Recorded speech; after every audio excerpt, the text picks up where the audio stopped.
Sub G.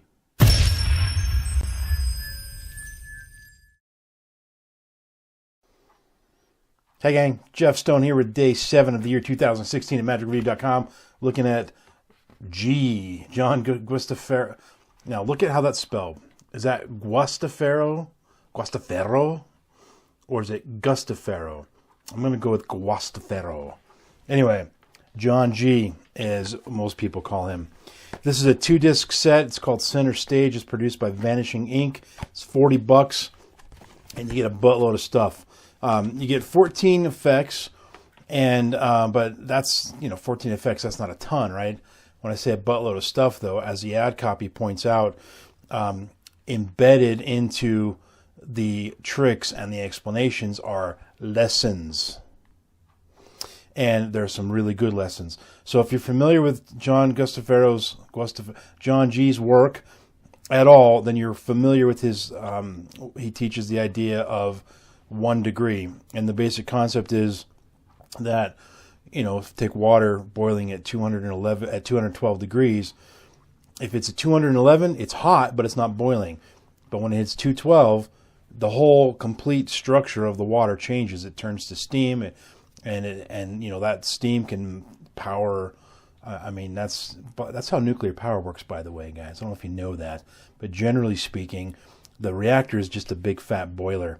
It heats up water, and that water makes steam, which drives turbines, and that turbines, those are electro turbine generators that create electricity. So that's the power of that 1 degree change. And so his idea, applying it to magic, is, okay, what's one little simple change I can make to my magic, to the effect or the method or the handling or the presentation or the this or the that or the props or whatever, to improve it. And he delivers that in spades on this DVD set. So the effects, if you want to know what the effects are, go over to the ad copy. They're outlined there, but they're standard things. And we'll talk about some in a little bit of depth because it applies to the method. There's an ace assembly. There's a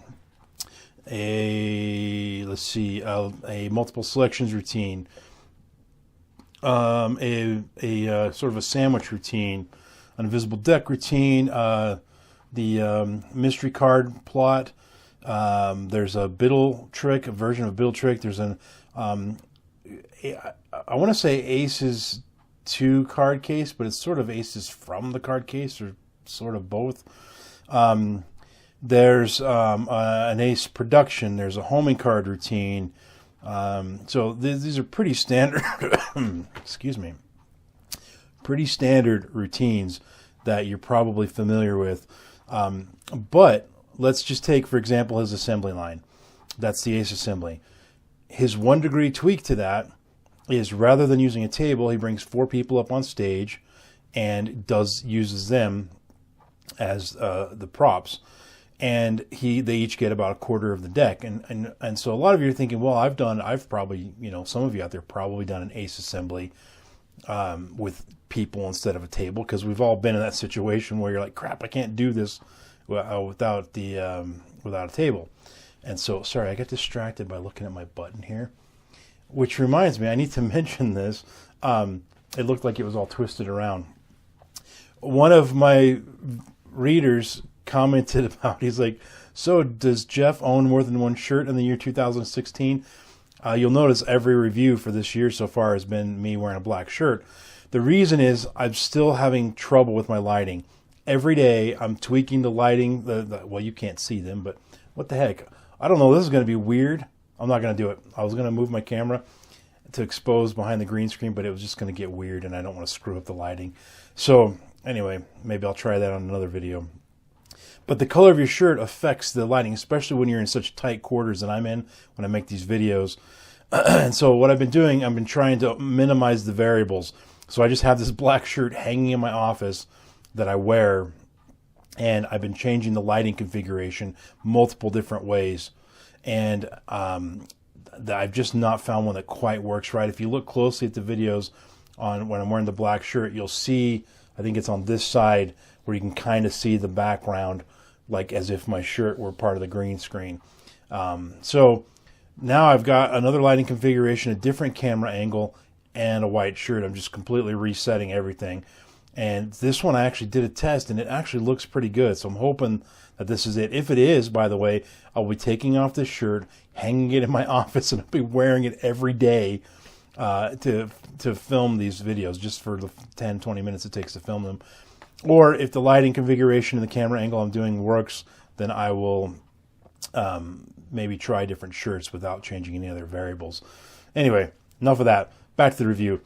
So with the assembly line, again, you probably have been in a situation where you wanted to do a trick that normally uses a table, but you're like, well, I can't because there's no table, so I'll use people. We've probably all done that.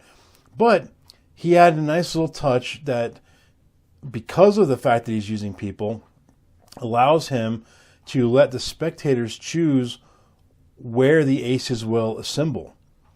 And so it changes the dynamic of the routine, and it becomes much more magical.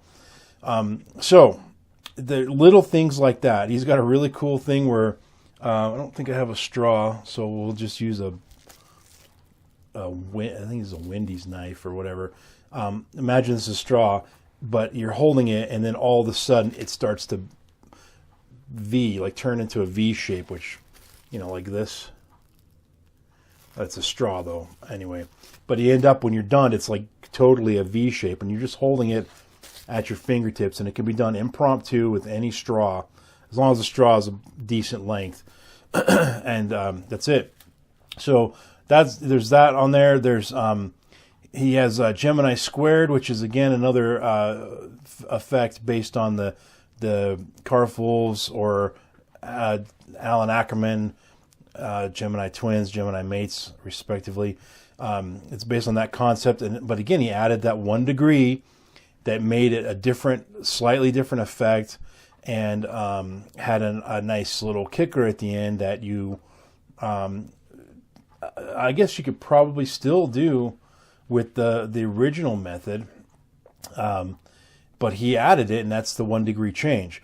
So I can go on and on and on about that. I'm not going to, but I'll mention one other one. He had a version of the homing card, which the same kind of thing, where he added a couple little tweaks to it, and it made the effect much more deceptive. And for those homing card's one of the best card to pocket routines for someone who's afraid of palming. Yes, there's palming involved, but it's done in a very sneaky and unique way, and at a good timing and everything. The structure of the routine of the original Francis Carlisle homing card, the structure of the routine makes the palming happen when nobody's going to see it. And so that's a good routine to start with if you're looking to do a sort of a, break in your palm and you're a little scared about it. But he adds a couple little elements that make it even less scary. So there's a lot to be said for what these 1 degree tweaks. So the effects are, again, as I said, standard effects. I think a lot of you will get a kick out of the GPS routine, which is his handling of the mystery card plot. And that's the one where you have a card on the table face down before the effect starts, and then you do your routine, and then eventually you turn over that card on the table, and it turns out to be the card that they signed, which is impossible because they signed it separately from that card being sitting there. So his handling of that and the idea and the presentation, the little 1 degree tweaks, very, very clever, very smart. So the methods are great. And that's the other thing too. There's no knuckle busting stuff. Maybe a small percentage, like 2% of them, are knuckle busting. And I wouldn't even call them knuckle busting. They're just a little bit more advanced sleight of hand, and advanced might even be pushing it a little bit. So this stuff is easy to do. Most of you will be able to take this stuff and add it to your repertoire very quickly. And now again, be careful. I mean, I'm not saying that go watch the trick and then start performing it tomorrow. You need to practice. You need to get the presentation, the timing, and all that down. But what I'm saying is the mechanical, technical parts of it are not going to be hard for you to master. You'll be able to do that quickly. Okay, so moving on to add copy integrity. I'm just going to quickly say, yep, solid, totally dead on, excellent, A+ there. Product quality. It had a play all button. Thank you, Vanishing Ink, for that. Makes my life easier. It has, so there's a couple minor production quality issues. generally speaking, the thing's put together well. But there's a few cases where the lighting was washing out the cards, particularly if he had like his business card and he had something written on a business card, you just couldn't see it. And so there was a few cases of that. And so you kind of missed the magic moment a little bit, like when he had a prediction written there, you couldn't quite see it or something like that. You get it in the explanation, of course, but during the performance, you kind of miss out on the magic moment. And some of them, because he was doing some of it at a table, the cameras weren't quite there. And not only that, but he wasn't necessarily good at bringing the cards up to his face, but rather having it on the table. And so combine him not always bringing the cards up and not having the camera necessarily at the right angle. You mix that together, and there's a few times where you miss some moments during the performance. But again, you get it all in the explanation. The other thing, on the first DVD, the audio quality was really low. And I didn't notice this, actually. The first time I watched the DVD, I watched it with my headphones on. And it seemed okay. I cranked up the volume, and it's fine. But today, when I was rewatching it just to get ready for the review, I didn't use my headphones, mainly because I didn't want to mess up what little hair I have with my headphones, because I knew I was going to be on video. So I didn't have my headphones on. And I couldn't hear it. I had to crank it all the way up, and I still could barely hear it. And so that's on my laptop now. On your TV or entertainment system, if you're using that, you might have better luck. Or if you have headphones, on your laptop or something, then you'd probably be okay. But just thought I'd point that out. Other than that, the whole overall quality was good. The teaching was good. He does a really good job of breaking things down and teaching these little points of these 1 degrees, the 1 degree changes. And there's a 20-minute sort of interview segment where they flash a question on the screen, then he answers it. But a lot of that talks about creating magic and the 1 degree concept. And so there's a lot of good information there. On and on and on. Bottom line, if you're looking for some good updates on method and presentation and so forth of classic effects, you really like this DVD set.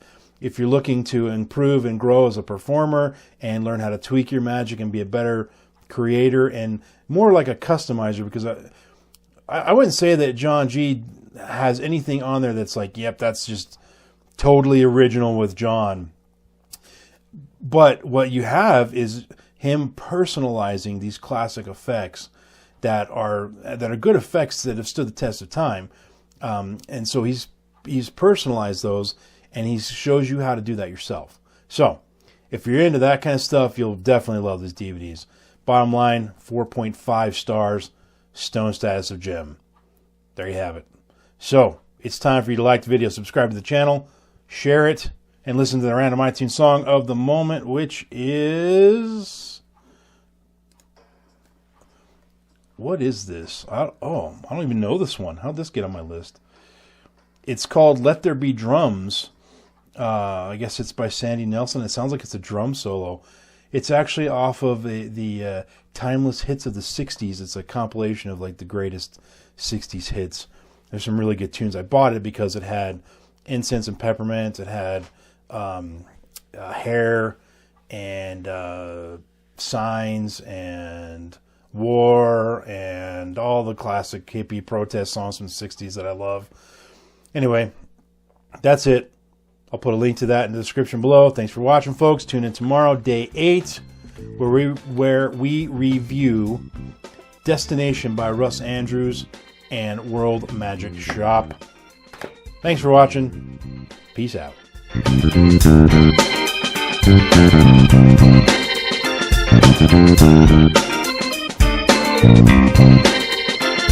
you.